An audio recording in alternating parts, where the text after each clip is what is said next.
Aujourd'hui, il devient essentiel de connaître notre religion. Et ça a toujours été un ordre divin d'apprendre. Le premier verset qui a été révélé au prophète sallallahu alayhi wa sallam fut lis au nom de ton Seigneur. Le fait de lire est interprété par les savants comme le fait d'apprendre tout simplement. Pourquoi c'est si important? Tout d'abord pour que l'on puisse mieux se défendre lorsque les gens attaquent notre religion. Lorsque les gens disent du tort sur notre religion, c'est important qu'on sache qu'est-ce qu'est vraiment l'islam, comment fonctionne vraiment l'islam, pour qu'on puisse réexpliquer qu'est-ce qu'est vraiment l'islam.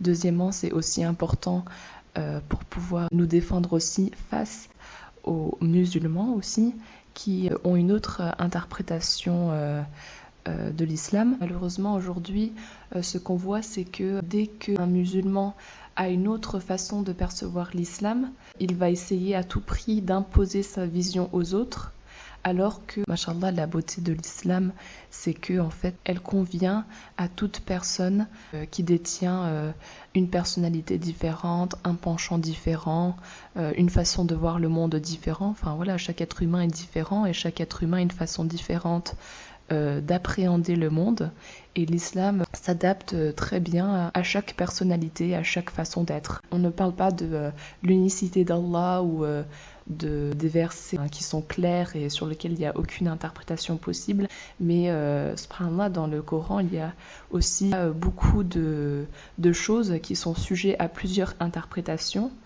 et Allah subhanahu wa ta'ala a voulu ceci pour les êtres humains. Et donc pour chaque personne, il y a une solution, une façon rapportée pour pouvoir avancer dans la voie de la vérité. L'importance de s'éduquer, c'est important aussi pour montrer aussi aux gens que l'islam couvre tous les aspects de la vie, et c'est possible en fait de faire un acte d'adoration en lisant par exemple du Nietzsche ou en visitant une cathédrale. Tout dépend après de la niya qu'on place. Et c'est aussi important de montrer aux autres que, voilà, en tant que musulman, oui, on est ouvert aux autres, oui, on s'intéresse à votre culture, et vous aussi, vous pouvez du coup vous intéresser à la nôtre. C'est une forme de dawa en fait.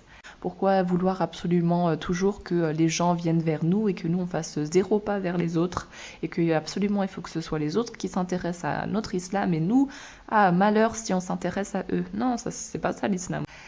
Juste une petite anecdote, j'étais en vacances à Barcelone, et dans toutes les visites culturelles que j'ai fait, j'ai vu mais très très peu de musulmans, peut-être 1 ou 2. J'ai visité la Sagrada Familia, donc l'œuvre de Gaudi. Subhanallah, c'était super intéressant, j'étais vraiment dans mon élément, même si voilà, c'est une église, alors il est où le problème? C'est Allah subhanahu wa ta'ala a voulu que des gens soient chrétiens, que des gens construisent des églises, et à préserver aussi toutes ces églises dans le monde musulman. Donc pourquoi est-ce que j'irais pas voir ce que les chrétiens ont bâti? C'est magnifique ce qu'ils ont proposé comme œuvre.